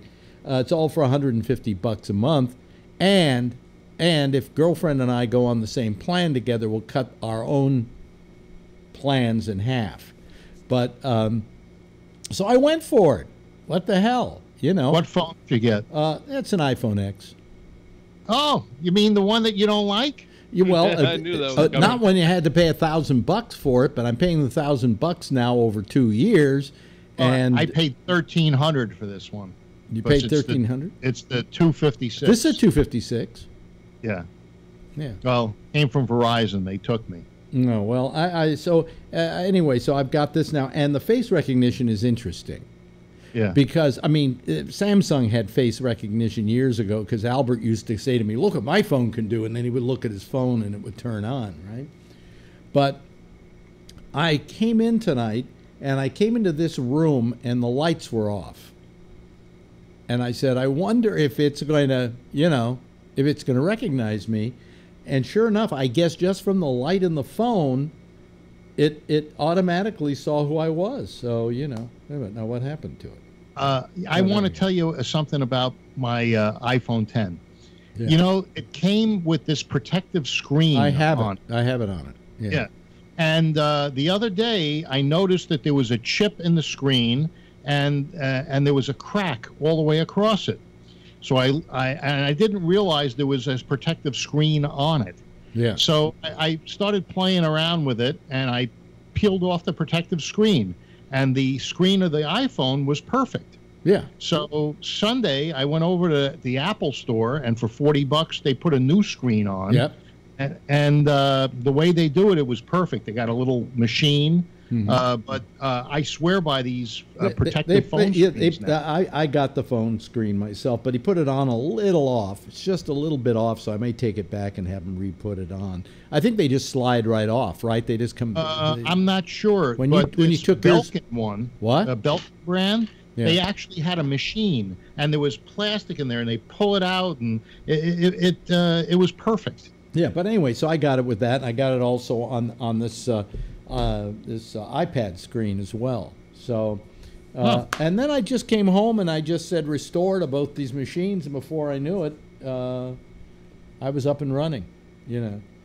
But the only difference is now that there are certain different things you do, like there's no button anymore on it. Like right, you swipe your finger up. Yeah, and I had to learn different swipes for different things, and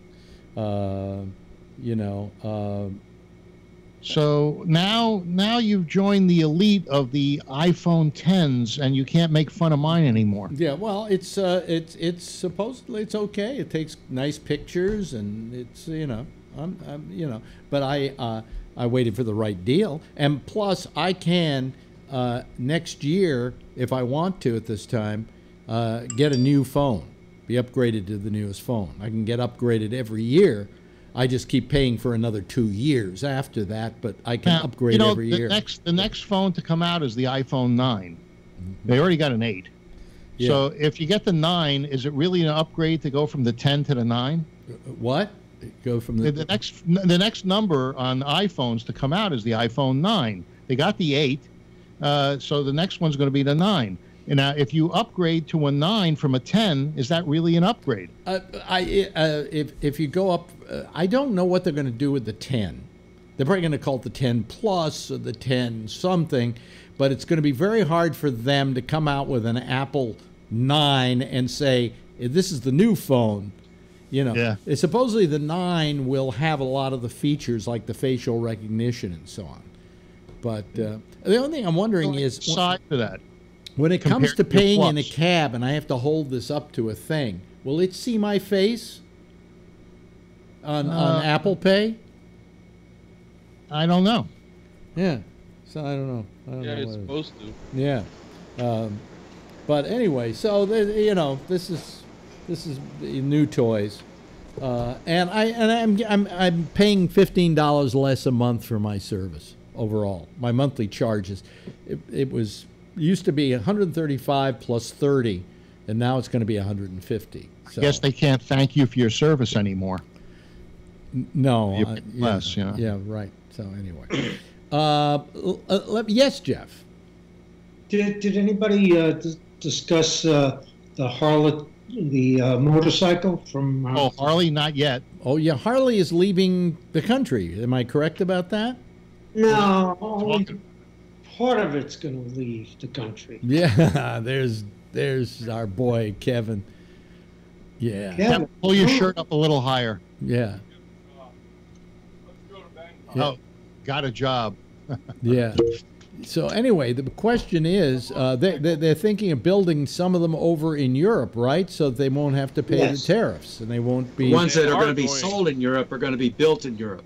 Yeah, they are going over there. So in effect, Trump has forced certain industries out of the country.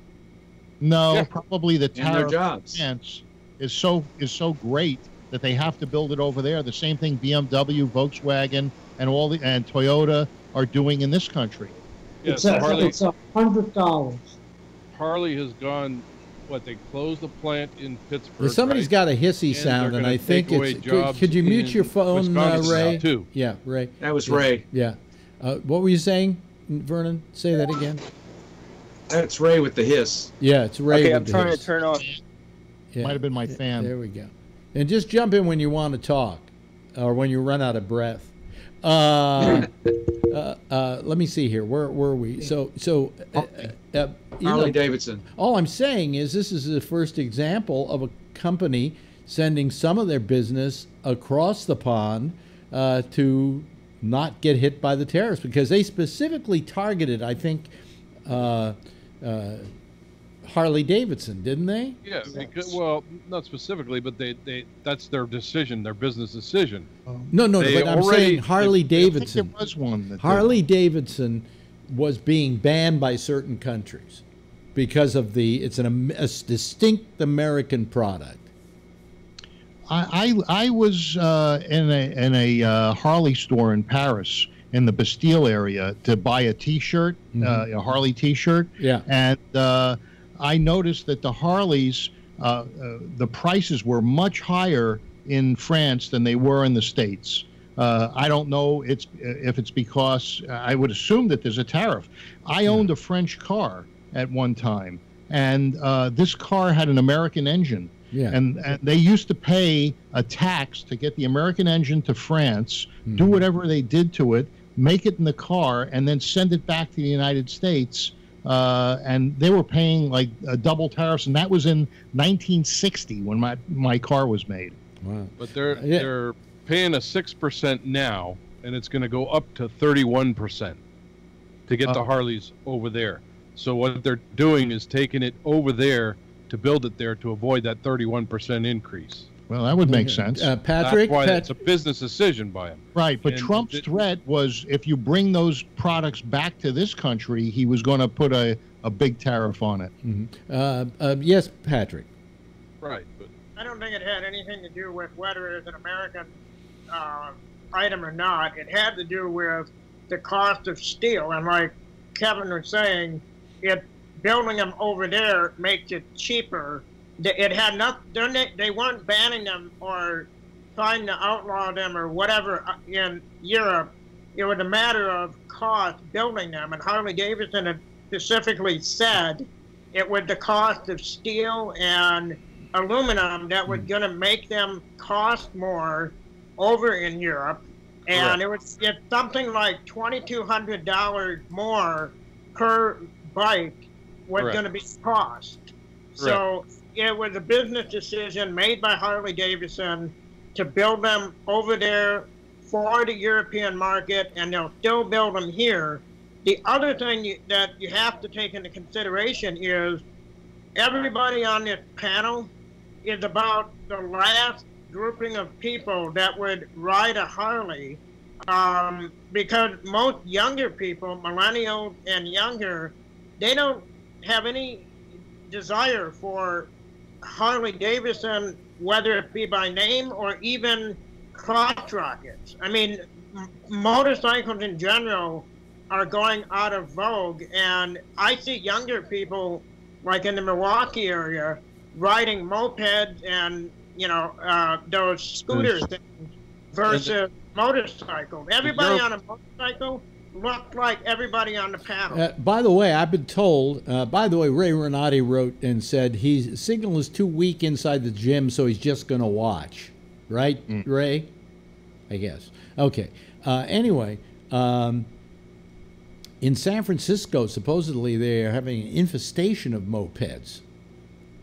Like crazy. They also have these scooters, and the people leave them on the sidewalk anywhere they want. I noticed near my apartment building there are these bikes that people rent for $1, and I think it's called a Lime bike or something. Well, and here we have San Jose too. Here we have City Bike, and we have these racks all over town, and then you put a credit card in the thing and take a bike and take it somewhere and leave it off at another rack downtown. It'd be nice if they had racks for these ones, but they don't. People just put the kickstand down in the middle of the sidewalk and they leave it, and it impedes the sidewalk.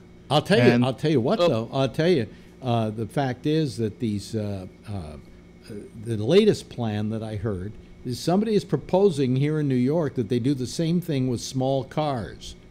That they will have small cars you can rent by putting money in and they'll be parked on the streets, and people are going, I don't know, that's going to get sketchy. They're already kind of doing that with these what do they call them? Yeah, zip cars. Zip cars. Yeah. I don't see that many zip cars anymore, though. I tried.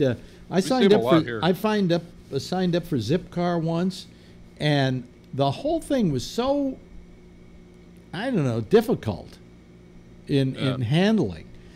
Because you had go back to the tariffs here, because there was a lot of stuff I saw in these tariffs. It's kind of scary stuff. Yeah. Garbage. They stopped taking our garbage. They stopped taking our recycles. The Chinese. They stopped taking everybody's garbage. Yeah. And there's garbage starting to back up in our country here right now. There's electronics starting to back up in the country.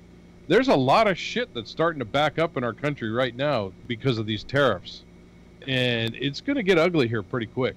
Well, there are industries that are saying, like the scuba industry is saying, hey, we should not be buying fins and goggles that come in plastic packages. These packages end up in the garbage and end up in the water. And there's a lot of shit that's getting backed up right now. I saw a thing on the garbage that these guys were taking, what, 100 million tons? Or it was a lot. It was a lot. And now they're taking 0. Yeah. Yeah. Well, anyway. Just containers and containers of stuff. And because you see, the Chinese were sending over their products. What happened to everybody?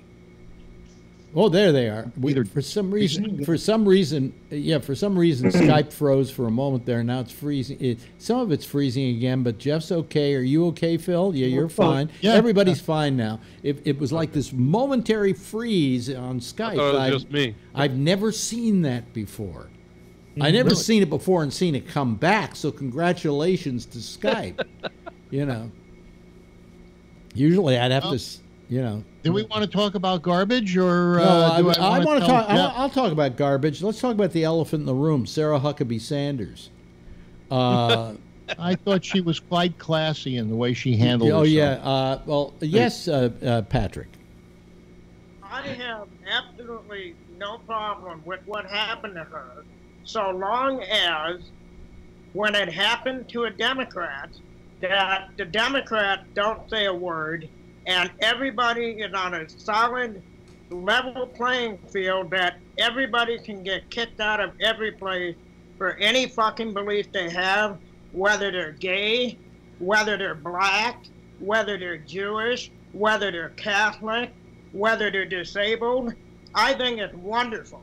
I say if you work for the Obama administration, people should be able to kick you out.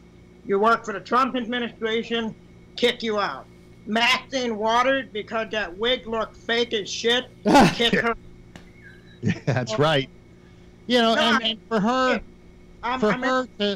even Pelosi and Schumer are coming out against Maxine Waters and her Nazi tactics. Okay, but here's the thing. Here's the thing. I said this earlier with Durst. And I think it's worth saying again. I think that actually they were doing her a big favor, because telling her she couldn't eat, I think, could save her life. Did you know what she really needs to lose some weight, okay? And I think that will help. Serve at the Red Hen? Huh?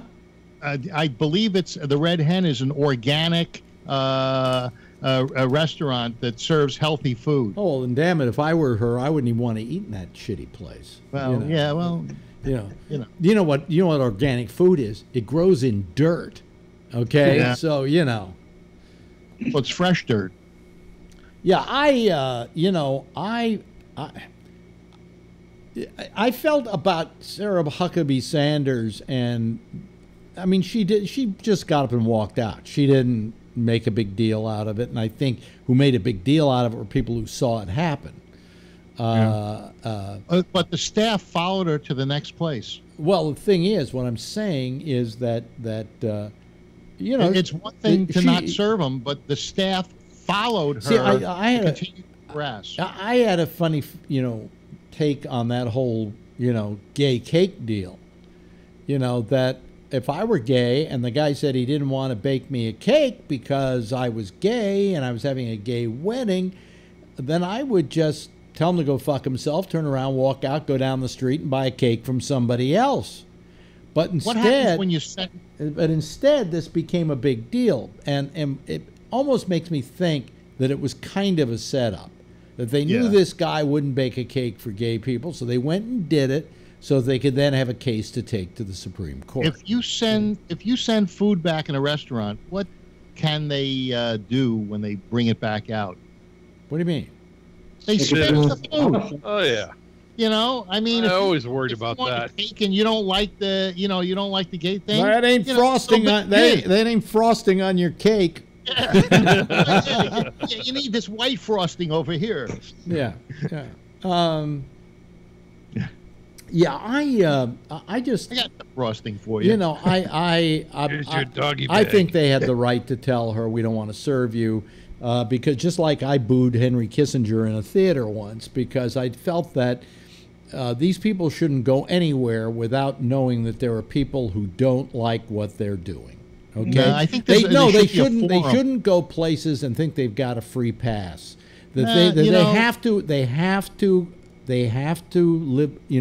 If they're doing something, maybe they believe in it. But if they're doing it, then they have to live with the consequences. I think when it's off hours, it's off hours. Well, I don't think it's off hours. I think that when you're impacting people, you're impacting Even the mafia didn't do that to people that were, hey, we won't off this guy because he's with his family. We'll wait till he's walking down the street. Yeah. Hello to Renee, who's just joined us. Renee? Had his hand.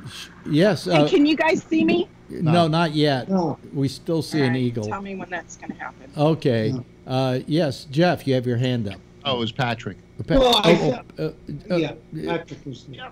Go ahead. Okay, Jeff.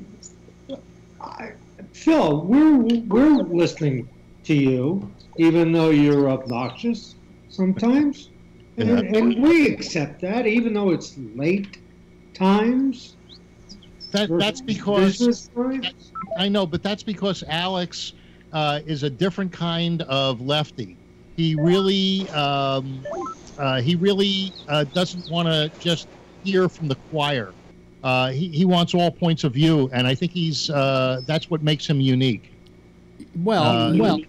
Yeah. That's what makes what makes a good show. I'm so sorry. I didn't mean to say that with you there. Patrick? Yeah. So, are you okay though, Alex, if you have Democrats getting called out in public forums or in restaurants? I have no in a situation like that. I have no complaint about it. I think if people find it difficult for them to abide by a certain person in their restaurant because they don't agree with their politics and because of what they're doing and impacting their lives, then I think they have the right to do that. Yeah.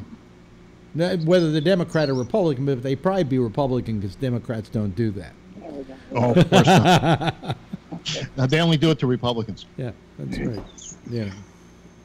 Hello, Renee. Where are you? You seem to be having some kind of difficulties. Are you on a cell phone? Well, so what? Can you guys see any photo from me, or is it just my eagle? I just see your eagle. Yeah. All right, hold on. Renee's trying to do something, but she's not smart enough to do it. So give me a minute or two. Well, yeah. Can you hear me? Yes, I can hear you. Are you still on Are you still on a cycle? I am. He's putting you to shame there, Alex. How long? Well, I have to say this. Turn yourself sideways there. Yes, we can see you now, Renee, but you have to turn sideways so we get the panoramic view. I am sideways. No, the other way. I know you're sideways. Yeah, you're sideways, but you got to. We don't want you. We don't do what we. You're gonna fall down. Landscape. Oh, I see. It's not. It's not. Yeah, it's not working in landscape. Okay, do it non-landscape, Renee. Do you see me at all? Or yeah, I see. Yeah, we see you, but if you lay down on the ground, you'll be straight up. So the thing is I don't think this Grumman thing allows that to happen at the same time, which I have to figure out how to make. Oh, there you are. There you go. There it is. There you are. There you are. You was because she's doing it in portrait mode. Taller. But let's see your face. Let's see your face, Renee. Well, no, you don't need to see me. You're looking at thing. Hilo. Oh, okay. I'm looking at Hilo. She's walked through Hilo, and then we got him on a bike in where is it? How many minutes have you done so far? Palo Alto. How many minutes did you do on it just now? I done 25 and a half minutes. 25 and a half minutes. I did 40 minutes the other day. Okay, I'm gonna go. But 45. then I did 20 yesterday, and I didn't do any today because I was busy getting the phone and the iPad. Hey, we're getting joined by somebody else from the Broken Heart Club. Wait a minute. Why are we getting an echo? I don't know. It might be me, but yeah.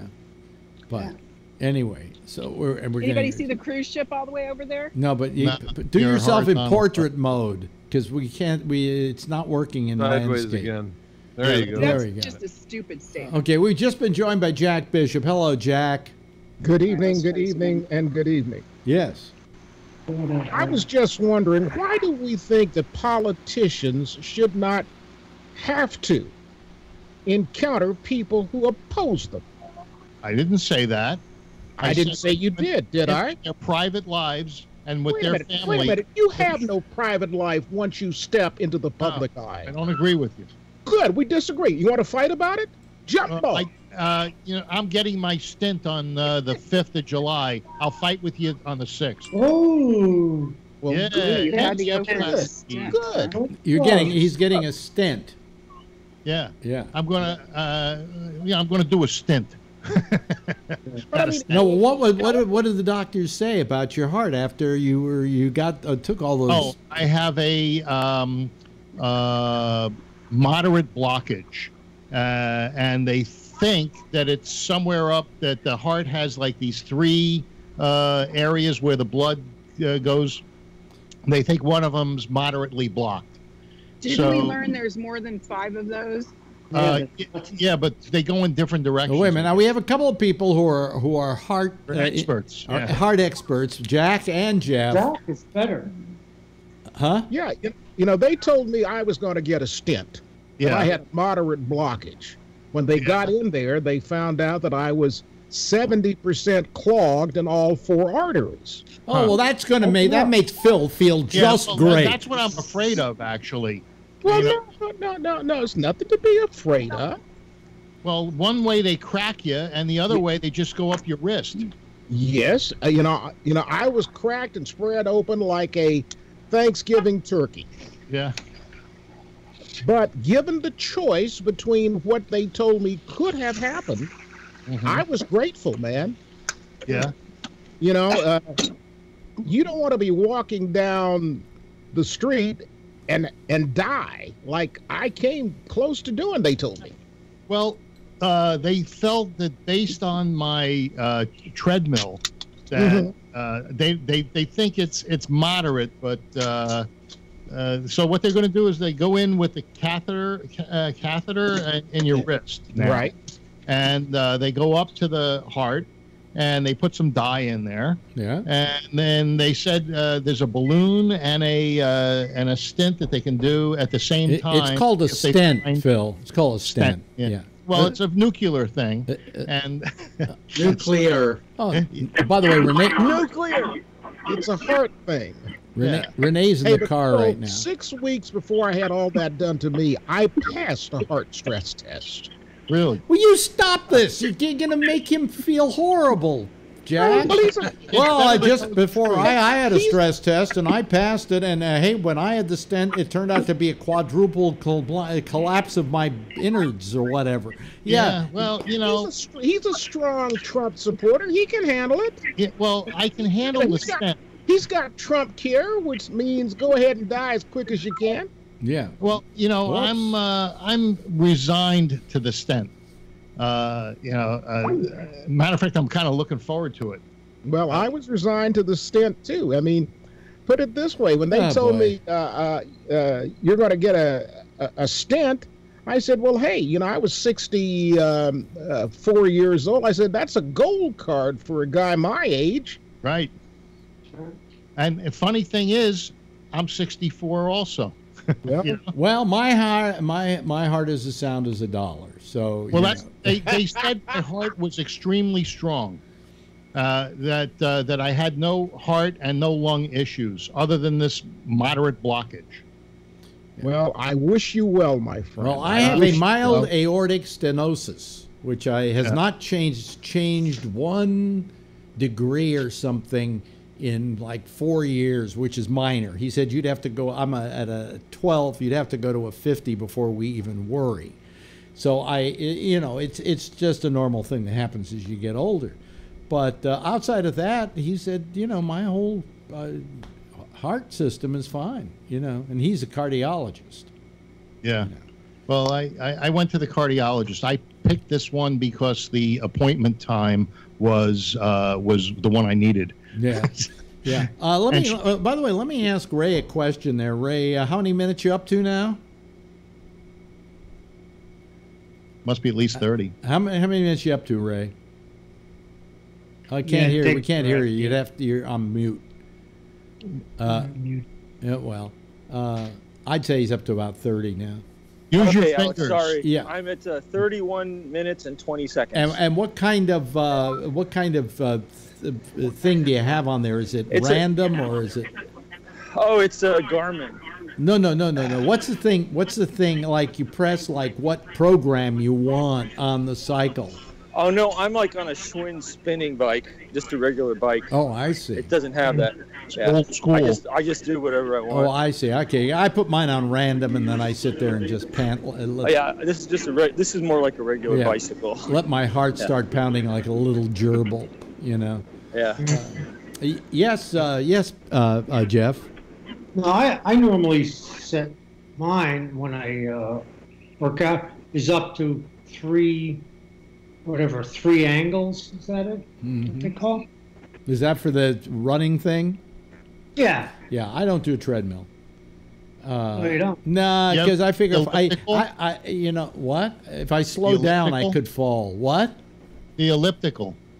I'm very happy to get on the bike. I sometimes use a regular bike. Sometimes I use a sitting one where you're kind of like sitting flat.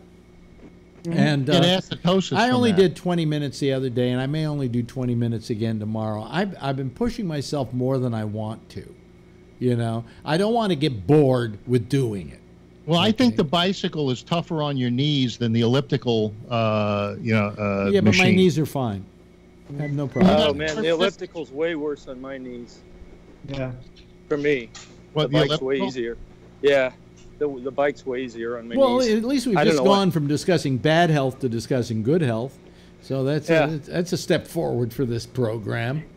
Yeah. You know. No, I got to mention this. I hate working out, and I don't know why I do it. I love it. You know, I wish I were addicted to it. I wish I thought it was terrific. Every time I sit there pedaling, I'm going, why the fuck am I doing this? Don't you get the endorphins by 25 or 40 minutes? No. If I could really get high, I probably would. You know, I probably love it, but I can't.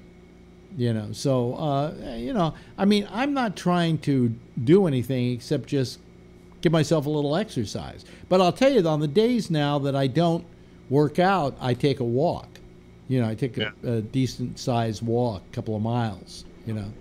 And that's terrific. You know, it's okay. It works fine for me.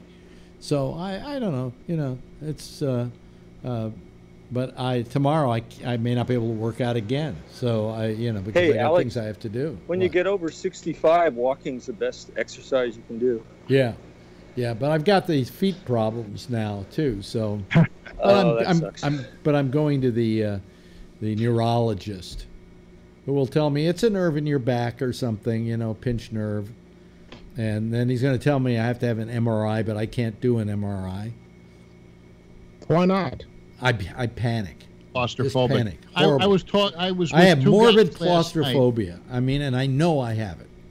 I was with two friends last night. Both of them, one of them had a MRI that day, yesterday, for prostate cancer to check it out. Yeah. And the other one, they were both talking about how they couldn't go in an MRI because of the claustrophobic. Yeah. But they can Alex. They can. Have they tried the open MRI? There's only one or two of them in New York City. Oh. But I may try it, but I think he can find the same stuff out by doing a CT scan, and those I don't panic at, So he could probably do a CT scan and find out pretty much what he has to find out, what he can find out with an MRI. So.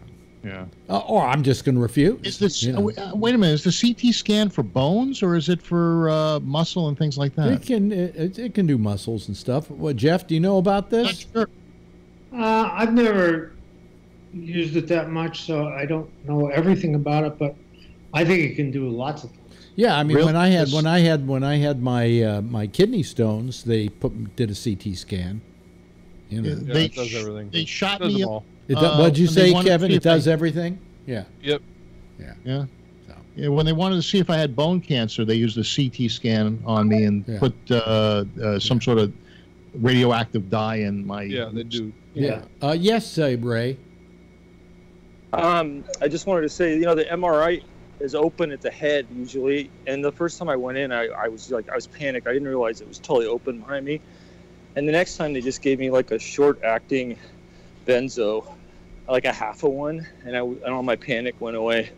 Now I've had so many I don't care, but you can take those before.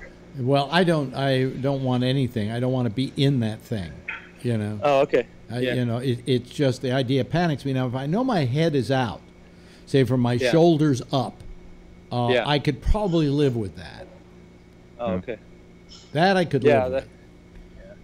I get it. Those CT scans, if they put the dye in, though, Alex, you might get really nauseous. Well, I've done it. I've done CT scans, and nothing. I do them just fine. Yes, Patrick, probably another guy who's had a few CT scans in his time. Yeah, CT and MRI. Just as soon as Ray said nauseous, it reminded me I had a MRI done before I decided to become crippled, where they locked my head in a metal cage to keep it from moving. Yeah. And then they shot some dye in me, and I got so nauseous that I was afraid I was going to puke inside of this cage all over my own face, and the nurse who administered the dye, I don't know what she did, but she talked me out of the nausea. Yeah. And then I was able to go into the MRI. Hey. 90 minutes, Alex. Wow. Oh, wow. Hey, I got sick like that, too, and she talked me down and then waited till she got me out, and I threw up all over the place. I never threw up. They went... Oh, what, you threw up from a... Wait a minute, you threw up from an MRI? No, it was a CT scan where they put dye. Yeah, well, I've had the dye, and I never had a problem. Never had a problem. It just, a little warm feeling. It affects other people A little warm feeling. Yeah. I think... What do you say, Jeff? Yeah. I think that the CAT scan can actually affect your brain if you have it enough times. Or yeah, but I've had a CAT scan maybe 4 times in my life. It turns you. Yeah, that's why they don't want to do them all the time. There's a ton of radiation in a CAT scan. That's why they always want to limit them. Yeah. The first time that I had it, I was like 30 years old, and they were just using me as kind of a Well, Marjorie, It would work. Marjorie does MRIs, and she says she falls asleep in them. You know, I did a couple times. Yeah. You know, but I just it makes so much damn noise, and you can't move. You know. Now the open MRI, you just sit there, right, and it goes around you or something. You know. They just make a lot of noise. Yeah. Yeah. Yeah. But you know, if I can have an open MRI, that's fine too. But you know, I don't know. They might be able to figure. He might be able to figure out what's wrong with me without any of that. You know, just by the symptoms. So, well, we'll see. But I go into my neurologist the day after you get your stent. Yeah. Yeah. So on the 6th. Yeah. So do you have to take a day off or something? Is there going to be any? Yeah, I'm gonna take it. You know, that was the first available date. I said, hey, you have July 4th, and no, they didn't have that one. But I was taking that day off anyway. Yeah, yeah. But yeah, you should take a little time off. What the hell? You can do it, right? Well, yeah, Jeff's got something to say.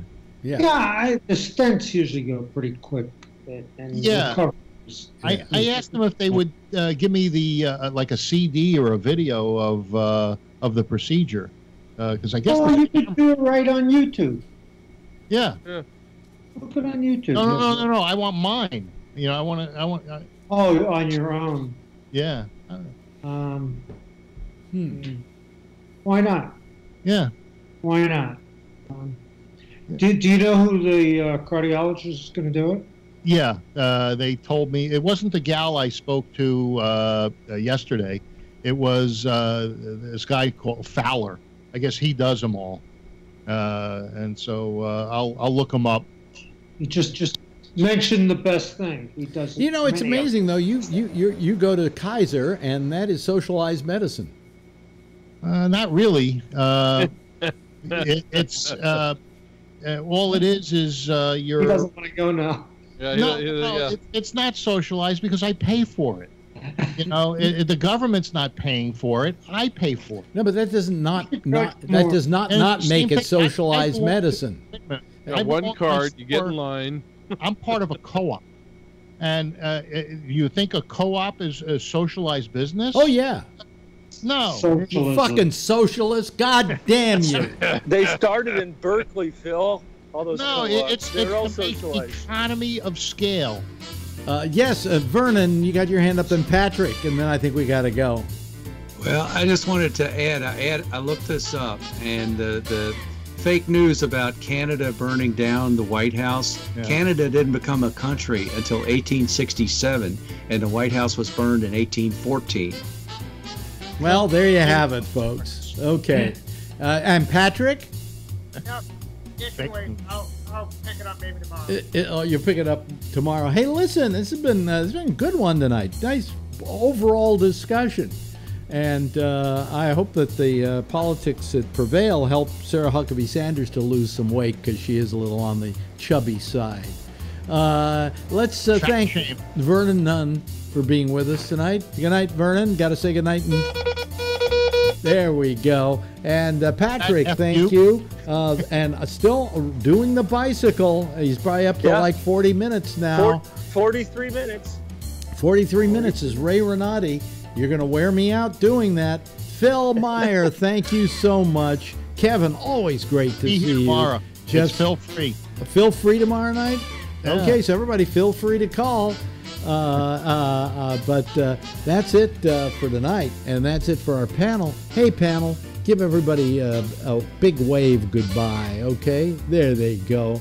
Don't they look great? Okay. Hey, that's it for us tonight. We're going to be back here again tomorrow night, but right after us, Jack Bishop is here with the intersection. And then at 1 o'clock this morning is Connections.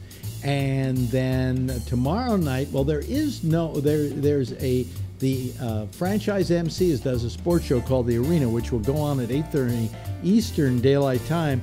But then at 9:30 for 2 nights, Damien isn't going to be doing his show. So there'll be a little space in there, like missing a tooth in your mouth. And then we'll be back again tomorrow night, 10 o'clock. Same time, same station in life, and in the meantime, as always, if you see her, You better tell her I love her, okay? Bye.